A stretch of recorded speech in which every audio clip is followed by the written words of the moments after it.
जय हिंद दोस्तों, स्वागत है आपके ही चैनल भोजपुरिया गॉसिप में। आइए आज बात करने वाले हैं खेसारी लाल का न्यू सॉन्ग जाए करेजा 2 के बारे में, जो कि आज ही सुबह 6:30 बजे वेस्ट भोजपुरी से रिलीज़ किया गया है। बहुत ही सुंदर गाना है। जाइए और खेसारी लाल का ये गाना वेस्ट भोजपुरी पे जाके सुने। गाना को गाए हैं खेसारी लाल यादव और शिल्पी राज ने।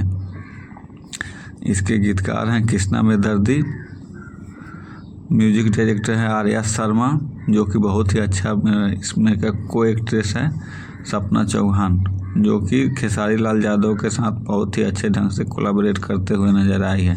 बहुत दिन बाद ही खेसारी लाल का गाना आया है। जाके सुनिए। गाना को बहुत ही सुनियोजित और सही ढंग से बनाया गया है और बहुत सा पैसा खर्चा किया गया है। आप सबसे उम्मीद है कि इस गाना को खूब सारा प्यार देंगे और जाके सुनेंगे, और जाके मेरे भी चैनल को सब्सक्राइब कर लीजिए।